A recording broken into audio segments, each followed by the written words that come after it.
Welcome to More Than LinkedIn Connections, building social capital to reach your goals. I am Angela Pitter, founder and CEO of Livewire Collaborative. I'm really excited to be here to be participating with NSBE for their 47th conference. I was a member of NSBE many years ago. It's probably been 40 years now, and always a lover and a fan of the organization. A little bit about me, again, Angela Pitter. The company is Livewire Collaborative. We were founded in 2012. I work with small to mid-sized businesses as well as larger nonprofits to help them really attract, to retain and engage and finally convert their target communities. I have a number of services, including digital market assessment and strategy. I do tons of corporate training as well as one-on-one executive coaching. My favorite topic, of course, to help build your brand is LinkedIn, and that is why we are here today. Follow me on Twitter at Angela Pitter or connect with me on LinkedIn. This is my QR code, which will get you to me directly to my LinkedIn profile. So do take the opportunity to connect with me now. So a little bit about what we're going to cover today. First is all about discovery, because you can't engage and get in front and be top of mind without first discovering who your target audience is. And then secondly, you want to engage with them so you do stay top of mind. And then finally, we're going to wrap this up. So give me about 30 minutes and we'll keep it moving. So LinkedIn is the first social network. It was founded in 2003. Facebook came a little bit afterwards. They were in 2006 was Facebook, and Twitter was right after that. But LinkedIn really didn't get going until June 2016 when Microsoft bought them out. And now in 2021, there are nearly 740 million members across the globe. And you can see here that North America is not necessarily has the number one, but they're close. They're number two, right behind Asia Pacific in terms of members. But the reason why we're all on LinkedIn is because all of the corporations are on LinkedIn. There's plenty of opportunities on LinkedIn. And of course, all of the decision makers and the influencers are also on LinkedIn. And that is why we're there. So let's continue. How are folks spending their time on LinkedIn? So as you can see from the chart here, 75% are spending their time building their network on LinkedIn. So what does that mean for you? How are you going to build your own network? How do you discover people? In particular, I mean, we're here at this conference, and the big part of the conference is the connecting with all of the companies that are here, interviewing with the companies. But you can use LinkedIn to do tons of homework before you even get, and hopefully you've been doing some of that, but if not, it's not too late. So one of the things I want you to think about is, what should your network look like? What's the goal of the network? So you really want it to be broad and deep. I know there's a lot of technical folks listening here, and there may be some folks that aren't technical, but it doesn't matter. Everybody has an expertise, right?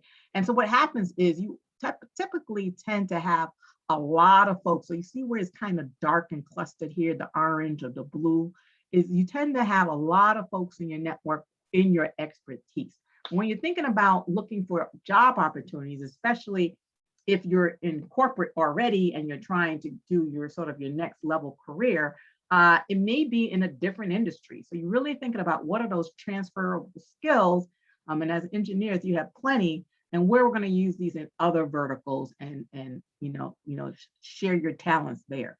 So you really want to have a broad network so that you're networking not only in your target industry where you started perhaps, but where you may actually want to go later. So what do? We network because that's the number one way to find jobs, right? And on LinkedIn, your first level connections, that's what they call the first degree. Everybody that's connected to your immediate connections are the second degree, and everybody connected to them ends up being in the third degree. So for the most part, you're going to be working here between that first and second degree thing. Because at the end of the day, it's not what you know, it's actually who you know. And you know plenty of people. It doesn't matter where you are, but in fact, the older you are, the more people you do know. So I'm expecting that you will have a lot more connections if you're older. And frankly, my rule of thumb is 25 times your age. So if you need a calculator, break it out, but that's the minimum number of connections you should have. But a big part of that is also going to happen within the university pages. And that's is actually the secret sauce of LinkedIn that they don't talk to you about a lot. But I'm going to talk to you about it today. I'm going to break it open and everybody's going to see behind the curtain. So I attended Boston University. So what you're going to do is you're going to go to the page on LinkedIn of your university or college. You're going to click on this alumni option right here, this tab. You're going to notice that even though there's 400,000 followers, it's actually 278, so nearly 300,000 alumni that attended the BU that are on the LinkedIn platform. So think about that.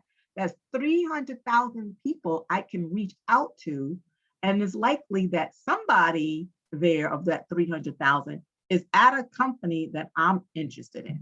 So whether I'm interested in to work there, or I'm a business owner and I'm interested in sending a proposal to someone there to do business with them, the likelihood is pretty high that out of that 300,000, they're at a place that I'm interested in. So how are we going to find that out for sure?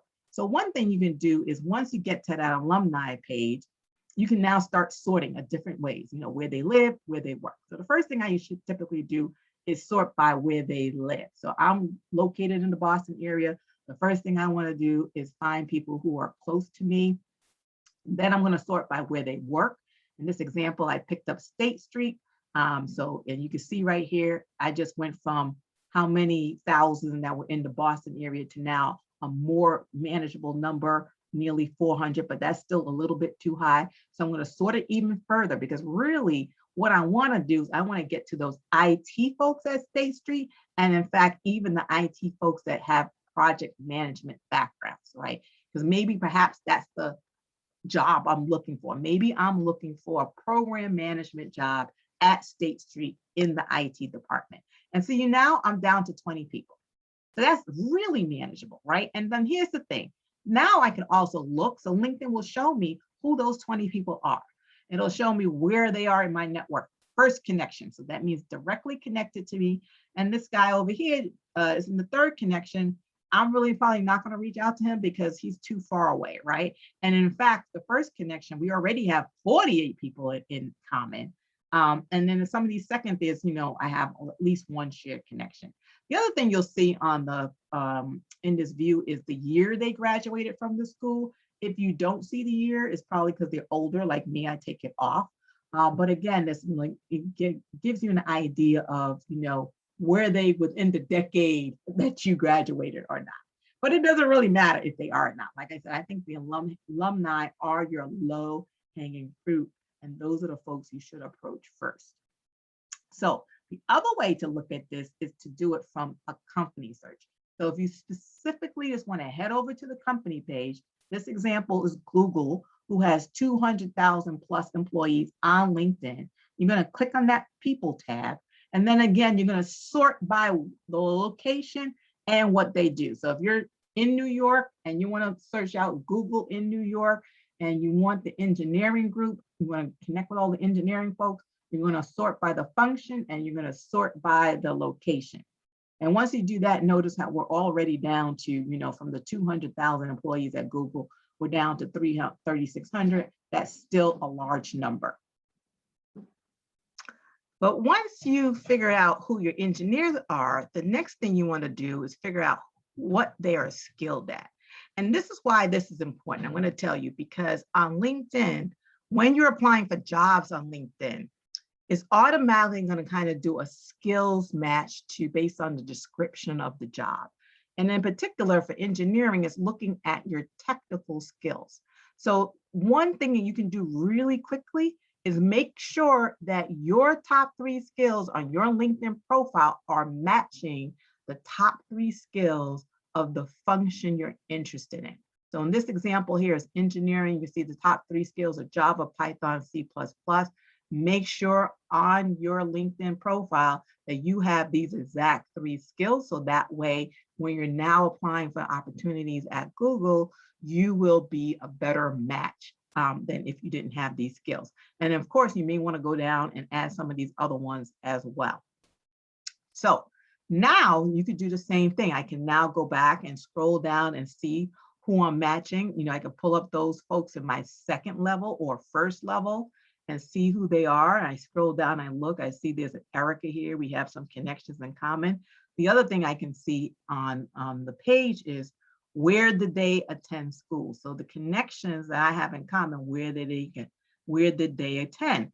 And that's important because you have to think about when you're reaching out to them, what am I going to say, right? So even though you're researching New York, you may be based in another location. So pretend I'm researching New York, I'm based here in Boston. The thing for me is to find those people that might be in New York now, but probably could, but some of them may have attended school here in the Boston area, right? And then I could say to them, hey, we both attended Boston University or Boston College. And so that means you were here in the area. So you could have a little bit of a conversation, based on the fact that you're both alumni, that you were both in Boston, and that you're now also interested in Google, because what you're trying to do is not necessarily ask this person for a job, but you really want to kind of understand the lay of the land and start building a relationship. So eventually you can come back and have that more specific conversation. So once you kind of discover those people, you connect with those people, now you need to start be engaging and influencing them and how you're going to stay top of mind. So there are a couple of ways to do that on LinkedIn. Number one, you need to post. And when you're posting, you want to be very visual. Not always, but you do want to mix up the content. And if you are going to post photos, it's actually good to kind of post a gallery of photos, because what happens is, just like on Facebook, people will click through the gallery. So you'll get a lot more engagement on the posts when you have multiple photos in there. So even if it's one of those Zoom photos, screenshot a couple of different views and upload them as different individual images, and you'll get a lot more engagement on that post. The other thing is, you're going to tag them. But again, only tag people if it's relevant to the post. You see this example, I had a workshop, I tagged all the attendees in the workshop. So if it's relevant, that's fine. You're just only putting names on the posts that have no relevant, because that's spamming and then people will not, connect with you any longer. But the other thing you can do, more importantly, is also make sure you're engaging their content. So this is a two-way street. You're putting out content and you're looking for engagement, but you need to also make sure you're engaging everybody else as well, right? So how do you engage your region? Besides mentioning them, we talked about, besides the photos, you really want to get a conversation going, because really the important thing is the comments. And those hashtags, we're going to come back to that, but that also helps a lot. But let's talk about the comments in a second. First of all, let's just kind of back up a second. What is the type of content that people really do engage, right? So if you think about it, informational, that sort of how-to content, that's why people really actually love YouTube, for example, because there's lots of how-to content on it. Anything that's entertaining, anything inspirational, any Monday motivation type of content, that frankly actually works on any social platform, including LinkedIn. So if you go LinkedIn, you can search Monday motivation and a lot of stuff will pop up. So any of that Monday motivation, Friday facts or stuff like that, again, use the hashtags. We'll be talking about that shortly. And anything that's educational as well. So those are really the four main buckets of content. But some other things you want to consider, you do want it to be inclusive, especially now people, are really targeting, content that's exclusionary. Invite other people to comment, to share their views, raise the questions, be careful with the jargon. You do want to have lots of white space. And that's what I'm kind of showing that example, because guess what? People are mostly engaging, or at least half the time are using their mobile, their phone, to view LinkedIn and many of these other social platforms. And you don't want lengthy, complex sentences, because you know what? They're just going to swipe left and keep going if it takes them too long to get to the point. And use as much imagery as possible. And don't be afraid of using emojis. Again, just be tasteful. So these examples here, Do's and don'ts. So when I'm using video, right? Do, I have the little checkbox, notice the capitalization, lots more white space, and the don't, again, using the little emoji to kind of signify what you don't want to do. So this is really easy, especially if you're reading from your smartphone, for people to make it easy for them to pay attention. Here's another example of what we call an optimized post. I was speaking at an event before, just excited to be speaking. I tagged the organization, I tagged other speakers, I used the hashtags, and notice, bunch of comments, and this thing went crazy, over 2,000 views. That was really unexpected. And the one thing what you can do with LinkedIn is you can check and see. So you can actually click on that number of views and it will break down. It'll break down like what company they work at. It'll give you titles and it'll give you locations. So it won't give you the specific names of the persons, but somehow you can actually, do a little bit of math and kind of work out backwards and see, because especially if you're connected to them, it's likely that it was someone who was in your own network that saw the post, right? So you really want to kind of go back and see, I posted, this was the nonprofit marketing summit. So it's not surprising to me that 78 of the folks were executive directors. What you also don't see on this post here is in the comments, I actually did tag a number of executive directors I knew that would be interested in the conference, because guess what? It was a free conference. So I wanted them to know to not miss out on this opportunity. So the comments are where all the gold nuggets are. And in fact, the data is now showing on LinkedIn, even when you share somebody's post, you don't get as much organic reach as when you're commenting on the post or your post is getting a lot of comments. So the way you actually get a lot of comments on your post is make sure within the copy, you're asking questions, and vice versa. When you're on somebody else's post, make sure you're not only adding value with your comments. So don't just like it or say great article or something. Say why the article was great. And if you have an opposing view, which is also interesting, you could also put in what the opposing view is, because then you'll get the attention of the other readers that are engaging that post as well. So here's an example. Again, educational content. So Judy Fox is here talking about how you use LinkedIn stories. And by the way, folks, LinkedIn does have stories just like everybody else. So make sure you're using them, use all the tools. But, she's talking about how you use it to show, to tell, to talk. LinkedIn stories, if it's done well, can fast forward to great connections. And then notice at the bottom of the post over here, she's like, click here to register. She has an event coming up, and share your stories as well. So this is a great example of a post which has a lot of white space, really, just using the capitals here. Also the formatting was helpful as well. And you can see, she got 72 comments and nearly 2,300 views on the video. So what else? So are you using hashtags? Are you using videos, documents, polls on LinkedIn? Do you even know what documents are? So we're going to talk about that real quick. So let's first start with the hashtag. So on your profile, when you go on your profile, if you scan over to the left and then you scroll down, you will see hashtags or groups or whatever, but at all the way at the bottom is really where the hashtags are. And then it has to discover more. And when you hit the discover more, it will show you a number of other related hashtags. So if you already started following hashtags, you'll see this discover more, or you'll see, I should say, follow hashtags. Otherwise, it may make some suggestions on hashtags you can follow if you haven't followed any yet. But one I want you to follow right away is Nesby47. You can see here already on LinkedIn, there's a number of followers following Nesby47. Even if you're not following it, you could actually find content on LinkedIn with Nesby47. There's probably over nearly 200 posts on LinkedIn right now talking about what's happening on the conference. So you should check that out, because these are people, again, oh wow, this is all online. All of this LinkedIn is online. So you need to figure out how to virtually engage with people. Of course, you can do it through the actual conference platform, but you can also do it outside the conference platform via social media. Here's some examples from before. Actually, sorry, one other thing I want to mention is make sure, about 5 to 7 hashtags is not Instagram. So like on Instagram, you can go up to 30 hashtags. On LinkedIn, you really want to keep it to 5 to 7. The data shows that when you go more than that, you actually get a diminished level of reach. So you don't want to do that.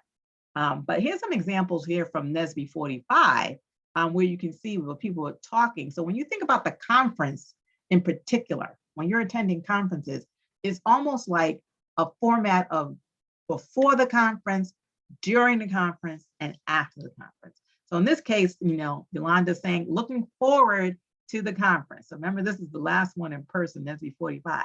And then, here, I'm proud to be attending and talking. So they're presenting. And, here again, the final days of Black History Month, we're looking ahead, again, talking about ahead, joining the conference. So again, this is a way for you to start connecting with your audience and let them know that you're attending. And then finally, after the conference, you see a number of chapters went in, took great group photos, put them up there. So if you think about how you're going to use how are you going to sort of create content and buzz around you, around NSBE? I mean, you're going to do the same thing, the Zoom screenshot, and then put that in and create your post afterwards. So, and tag those speakers when you just like hundreds and hundreds of sessions. Tag those speakers, tag those companies that you find interesting. In particular, if these are companies you want to work for, make sure you give them a shout out about their session and use that hashtag NSBE 47. They will be looking for you. Also, video. Unfortunately, we're not live at the conference, but if you have any video, you can video yourself talking about the conference, actually. So you can just do a little quick selfie video about yourself, how much you enjoy the conference or how much you enjoyed a particular session, and upload that, because video content on LinkedIn is 5 times more engaged than any other content. Native video. So you don't want to be linking to YouTube. You don't want to link over to, what's the other one? Vimeo. You really want to have native upload the content, the MP4 file. You can tag them, include the titles of the people as well. You could actually add titles to the video. It's all searchable the same way like you do on any other platform. It is horizontal. So, again, Instagram, Square, it is horizontal. And the nice thing about horizontal is then if you record it that way, horizontal, then you could also repurpose it on YouTube. So think about that, or even IGTV. But you only get 10 minutes. You probably really only need 2 to 3 minutes, unless it's something like behind the scenes where you're interviewing and there's a cast of characters. So then if it's a little bit longer, that's okay, because it's not just you, the talking head. But just like a regular post, make sure you're tagging people and you're mentioning them and including all of those hashtags. And some couple of ideas: professional tips, industry, explainer, behind the scenes. If you own your own company, testimonials. Oh, please, please, please go back to your clients, get those testimonials, those video testimonials. Those are really, really key. This example here was, again, BU graduated. It was alumni weekend, and NSBE, the chapter, has sent out this video of the students, and it was such a great video that I downloaded. So they sent it out. When I say that, they actually emailed the actual video to us. So I downloaded the video, uploaded it on LinkedIn, then I tagged all of my people, fellow graduates. Because part of the thing is they were trying to raise money. So I wanted everybody, whether they were attending or not, to donate. So I tagged all of them in the post as well, and it did pretty well. You can see, a bunch of likes and a couple hundred views. But again, it was all in to support the chapter and to raise as much funds as possible. So documents, that's another cool tool. And everybody has documents. The one document I know you have for sure is you have a PDF of your resume. So you can upload that if you want in a post, talk about all your greatness and your skills and your talents, and include your resume and upload that. And I find that actually my best performing content is my number one are documents. When I upload a PDF or a PowerPoint, I get tons and tons of engagement on that document. And I think part of the reason is documents open up really large in your profile, like in your news feed. So it's like a portrait, and then they can even enlarge it, and they're also downloadable. So I really, really love documents. So if you have a good piece of research even, or research paper or whatever, put that up and post about that as a post on LinkedIn. The other thing is polls. And polls are popular. And it's, again, especially, if you're doing research, you just want to kind of get sort of a thumbs up, thumbs down kind of, quick assessment, try a poll. I just did this one around content. You're using photos hashtag, photos, videos, and hashtags, and using everything, like, what are you doing, right? Or in this case, I was asking people about stories. Do you think you're going to use it? What do you think? Or you liked it? You haven't tried it? Just try to get some feedback. But notice both of these posts got pretty good, decent engagement on both of these posts. And so, I know some of you may be a little bit, oh my God, there's so much. But, think about just doing one thing on LinkedIn every day, right? So you may reach out to somebody, you might do some research, reach out to try to connect with them. People may be reaching out to you. And if they do, if you, think it's a good fit, you're going to connect with them, send them a little thank you for reaching out message or something like that. You're going to be engaging again. You're going to be posting content. Try and do that at least 3 times a week. And again, back to the search, looking for potential people. When you do find them, make sure you are sending a custom invitation. So on LinkedIn, when you hit that connect request, it has that little add a note option. Make sure you add a note and say specifically why you're connecting with them. It could be, we attended the same school, we're members of the same organization. So kind of look at their profile and find a connection point that makes sense that they'll respond to. And then finally, look at the analytics of the post. Like I showed you before, when you click on that views, you can see the companies that people work at. You can see the location, you can see the titles. You also have this private dashboard here, will also shows you how many people view your profile. This is the most recent post and how often you're showing up in search. And that's also a good sort of quick assessment if your content is being viewed and you're being searched. So I'm going to wrap this up. So let's recap a little bit. So first of all, you got to think about what are those elements of the optimized post, right? We talked about the hashtag, tagging people, using multiple photos, mixing up the content to drive engagement. Test that out. Sometimes you put up videos, sometimes you put up documents, sometimes test out the different hashtags. I didn't even go into detail about how do you create a hashtag suite. Think about a branded hashtag. Like I use hashtag #AskAngela all the time. And when you're researching, definitely start with the university, your own university. Those folks are the low hanging fruit. When you're trying to find someone at a company, I bet you 10 to 1, someone from your organization, from the school you're attending or attended in the past, is at one of these companies you're looking for. And another way to find content is also just search with the hashtag. Just search with the hashtag and you'll be surprised on who you may run into. So if you have any questions, please drop them in the chat. I am here live monitoring the chat. So do drop anything in the chat and I'm going to respond as best I can. But in closing, I want you to think about what are those next 3 steps. And the one step that we didn't talk about today is how you actually build your brand on LinkedIn, right? So that when you start searching and connecting with people, they're going to look at your profile. So you want to make sure you have a good looking profile. And I went through all of that yesterday. So go back and find my session from yesterday, 5 ways to unleash your superpowers with LinkedIn. And there I will walk you through how you can build out your profile from the top to the bottom. But then go back and once you start connecting with people to build out that network, because remember, your network is your net worth. I'm not sure I said that earlier, but I want you to remember your network is your network. And that's why you want to connect with everybody. You should be connecting. The older you are, the more people you know, so the more connections you have. My rule of thumb is 25 times your age. So get your calculator out. 25 times your age is the minimum number. So everybody sees that 500 plus on LinkedIn. That's not the number, my friend. You really want to be getting, especially if you're a business owner or entrepreneur or a CEO, executive director, leading the company, any CXO, C-suite, you should have at least 2,500 connections on LinkedIn.